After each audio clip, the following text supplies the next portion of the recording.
Hello everyone, welcome to our YouTube channel Shiksha Alliance. Today we are going to start our daily current affairs session in which we will cover important news from several newspaper, PIB and various government sources.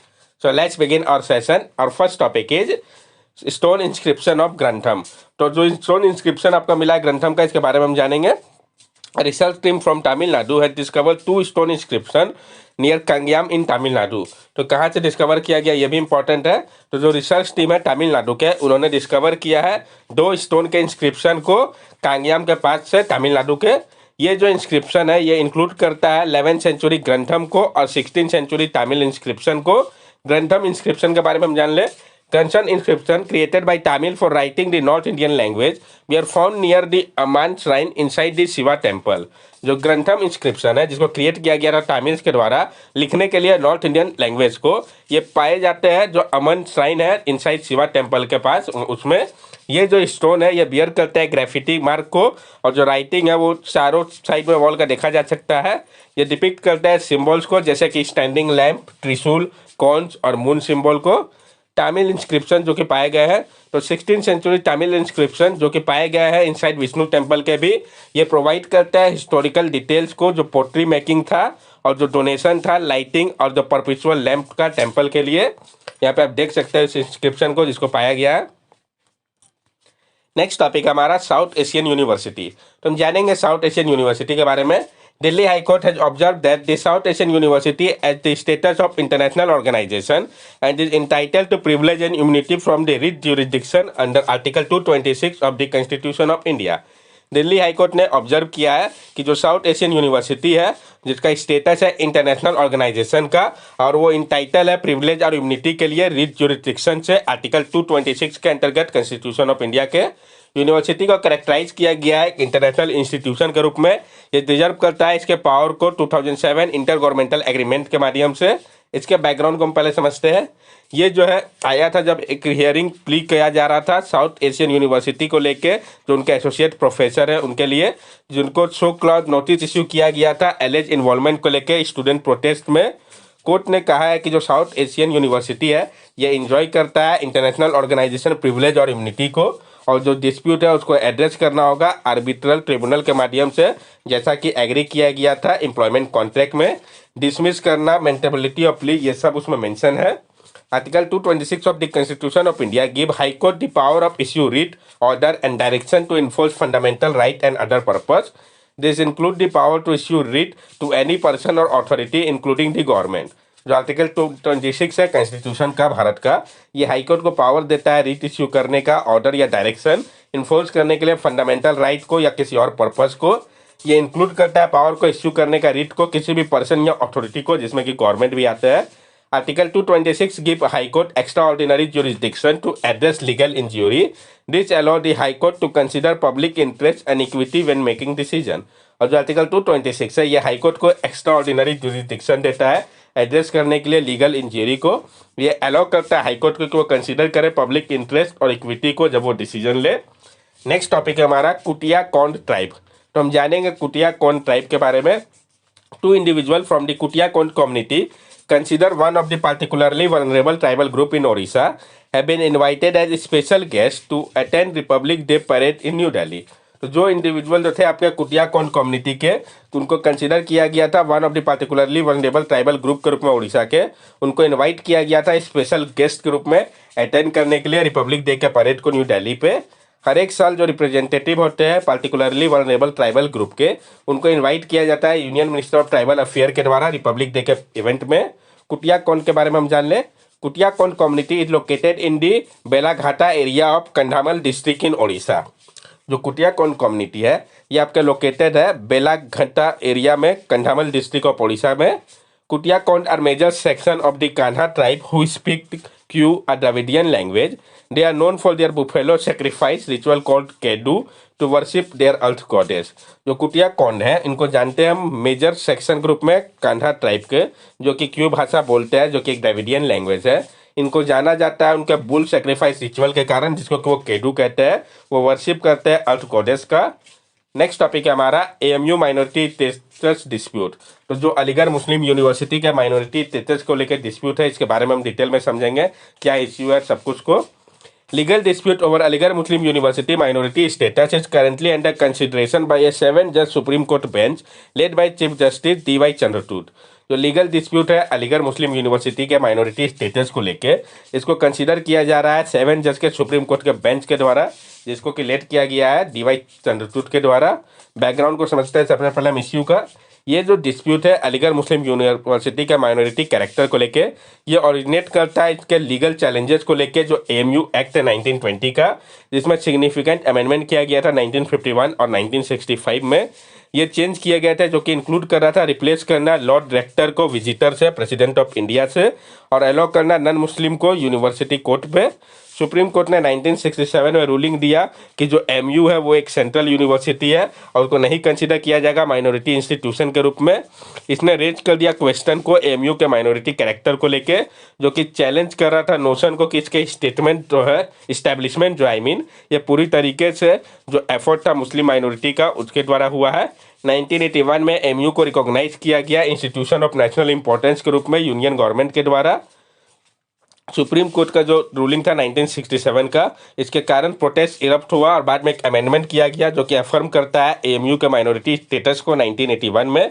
लेकिन बाद में Allahabad high court ने nullified कर दिया 1981 के act को 2005 में, reject कर दिया जो रिजर्वेशन था उसको। 2019 में 3 जज बेंच ने रिफर किया डिस्प्यूट को 7 जज बेंच के पास। Observation by the supreme court in this case, जो ऑब्जर्वेशन किया गया है सुप्रीम कोर्ट के द्वारा इस केस में माइनॉरिटी स्टेटस को लेके, कोर्ट का फोकस है कि जो रेगुलेशन है स्टैट्यूट का, ये नहीं डिमिनिश कर रहा है माइनॉरिटी स्टेटस को। आर्टिकल 30 जो है ये नहीं मैंडेट करता है एक्सक्लूसिव एडमिनिस्ट्रेशन को माइनॉरिटी कम्युनिटी का। आर्टिकल 30 क्लॉज 1 जो है कॉन्स्टिट्यूशन का, ये ग्रांट करता है रिलीजियस या लिंग्विस्टिक माइनॉरिटी को कि उनको अधिकार है इस्टेब्लिश करने का और एडमिनिस्टर करने का एजुकेशनल इंस्टीट्यूशन अपने चॉइस का। कैन हैव सेकुलर एडमिनिस्ट्रेशन, क्या वहाँ पे सेकुलर एडमिनिस्ट्रेशन हो सकता है? तो जो माइनॉरिटी इंस्टीट्यूशन है वहाँ पे सेकुलर एडमिनिस्ट्रेशन हो सकता है, एडमिट किया जा सकता है स्टूडेंट को डाइवर्स कम्युनिटी के। और अगर आवश्यकता पड़ती है तो ये सिर्फ एक्सक्लूसिवली नहीं है ऑफर करने के लिए रिलीजियस कोर्सेज को। मेजर कम्युनिटी इन एडमिनिस्ट्रेशन, जो मेजोरिटी कम्युनिटी है एडमिनिस्ट्रेशन में, जो प्रेजेंस है मेजोरिटी कम्युनिटी मेंबर का एडमिनिस्ट्रेशन रोल पे, ये नेसेसरली नहीं डाइल्यूट कर रहा है इसके माइनॉरिटी कैरेक्टर को एजुकेशनल इंस्टीट्यूशन का। Constitutional and statutory provision regarding minority in India, क्या कॉन्स्टिट्यूशनल और स्टैट्यूटरी प्रोविजन है माइनॉरिटी को लेकर भारत में, तो जानेंगे हम एक एक प्रोविजन जो इंपॉर्टेंट है।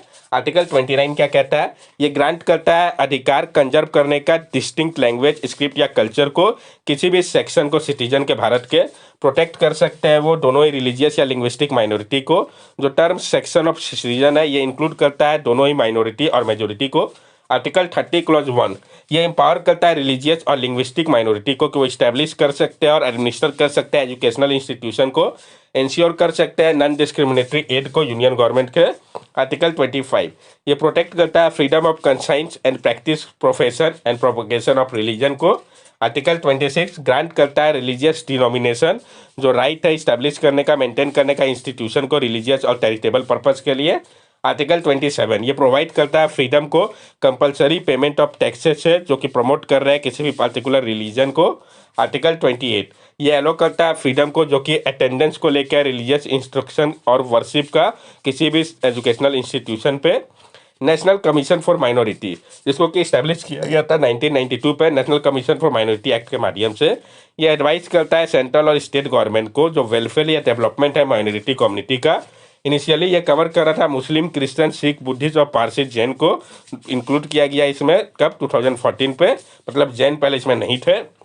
सुप्रीम कोर्ट का जो TMA पाई केस है फॉर आर्टिकल 30 राइट को लेकर रिलीजन और लिंग्विस्टिक माइनॉरिटी का, इसको कंसिडर किया जाता है स्टेट वाइज। सुप्रीम कोर्ट का जो इनामदार केस है, स्टेट जो है वो नहीं इम्पोज कर सकते रिजर्वेशन पॉलिसी को माइनॉरिटी या non minority unaided private college के लिए। जो रिजर्वेशन प्राइवेट या अनएडेड एजुकेशनल इंस्टीट्यूशन है इसको डिक्लेयर किया गया है अनकॉन्स्टिट्यूशनल। AMU के बारे में जान ले। AMU जो है वो ट्रेस करता है इसके ओरिजिन को मोहम्मदन एंग्लो ओरिएंटल कॉलेज के रूप में, जिसको इस्टेब्लिश किया गया था सर सैयद अहमद खान के द्वारा 1875 में, एड्रेस करने के लिए एजुकेशनल बैकवर्डनेस को मुस्लिम के बीच में। 1920 में जो एक्ट था इंडियन लेजिस्लेटिव काउंसिल का, उसने ग्रांट किया यूनिवर्सिटी को स्टेटस, जिसने ट्रांसफॉर्म कर दिया इसको अलीगढ़ मुस्लिम यूनिवर्सिटी के रूप में। नेक्स्ट टॉपिक है हमारा soda lake and the origin of life. तो सोडा लेक और जो ओरिजिन ऑफ लाइफ है इसके बारे में हम जानेंगे। साइंटिस्ट जो है कहाँ के, यूनिवर्सिटी ऑफ वाशिंगटन के, उन्होंने डिस्कवर किया है सेलो सोडा लेक को, लेक चांस को, कहाँ पे, कनाडा पे। तो ये कहाँ पे, ये इंपॉर्टेंट है, कनाडा पे। ये रिसेंबल कर रहा है डार्विन के वार्म लिटिल पॉन्ड को, जो कि इनिशिएट करता है लाइफ को अर्थ पे। ये जो सोडा लेक है ये कंटेन करता है high level dissolve carbonate, sodium और फॉस्फेट का, जो कि एड्रेस कर रहा है लॉन्ग स्टैंडिंग फॉस्फेट के प्रॉब्लम को, जो इमरजेंसी ऑफ लाइफ है इसको लेके।